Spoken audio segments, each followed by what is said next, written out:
আমি আপনাদের দেখাবো কিভাবে রাবার প্রসেসিং করা হয়, আর এখান থেকে কাঁচামাল কিভাবে বাইরে যায় বাংলাদেশ এবং বিভিন্ন প্রান্তে রাবার চলে যায়। আপনার হচ্ছে আপনার রাবারের কাঁচামাল আওয়ামী সাহেব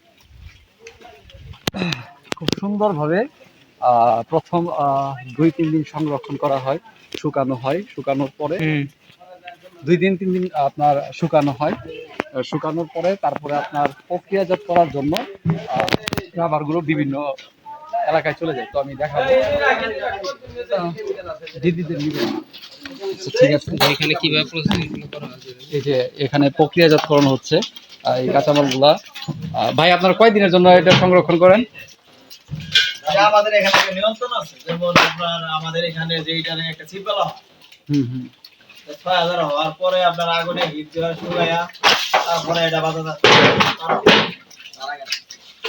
আচ্ছা, পার পিস নাকি আপনার কেজি হিসেবে? কেজি হিসেবে। 1 কেজি রাবারের দাম কত?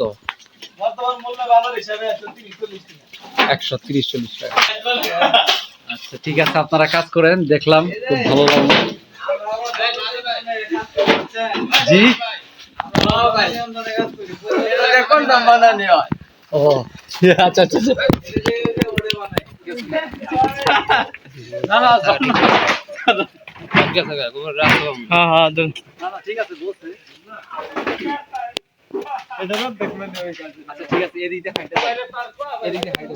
না না বললে সমস্যা নাই, জানলাম সমস্যা কি। সুপ্রিয় দর্শক শ্রোতা, দেখতে পাচ্ছেন কি সুন্দর রাবার, সুন্দর বিশাল রাবার বাগান থেকে রাবার প্রসেসিং করে ঢাকা, চিটাগং, তারপর আমাদের জামালপুর শেরপুরের যে রাবার বাগান হচ্ছে সেটা মধুপুরের একটা রাবার বাগান আছে, তারপরে আমাদের শেরপুরে। সুপ্রিয় দর্শক শ্রোতা, একটু আগে আমি আপনাদের যে রাবার প্রক্রিয়াজাতের একটি স্থান দেখিয়েছিলাম, সেটি হচ্ছে তার পার্শ্ববর্তী একটি এলাকা। এখানে দেখছেন আমার সাথে একটি রাবারের গাছ রয়েছে। রাবারের গাছ থেকে কিভাবে রাবার সংগ্রহ করা হয় পুরো প্রক্রিয়াটি আমি আপনাদের দেখানোর চেষ্টা করেছি। এইখানেও দেখেন প্রত্যেকটা গাছে একটি একটি করে বাটি, আমরা যেমন দই খাই এরকম করে এই দেখেন রাবার নিয়ে গেছে এখান থেকে। দর্শক শ্রোতা, রাবার বাগান ঘুরতে ঘুরতে আমি কিন্তু চলে এসেছি ইন্ডিয়ার বর্ডারের খুব কাছাকাছি জায়গায়।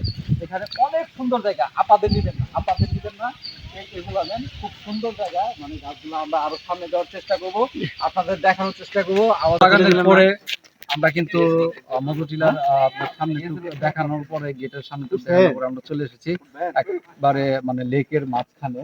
এখানে গোল চত্বরের মতো একটা জায়গা আছে, অবশ্যই দেখান। গোল চত্বরের মতো একটা জায়গা আছে, খুব সুন্দর। আপুদের নেওয়ার দরকার নাই, ভাইয়ারা থাক। ওকে ওকে ওকে।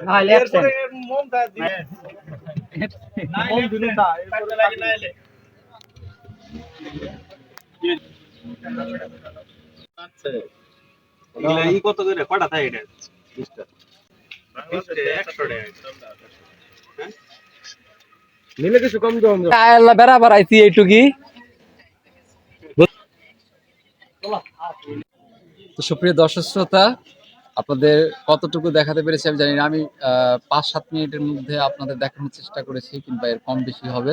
তো এর মধ্যে কোনো যদি ভুল ত্রুটি, অন্যায়, অপরাধ হয়ে থাকে ক্ষমাসুন্দর দৃষ্টিতে দেখবেন। আর মনে হয় অনেক জায়গায় আমার মিস হয়ে গেছে, অনেক স্থান, অনেক কাল আমি দেখাতে পারিনি।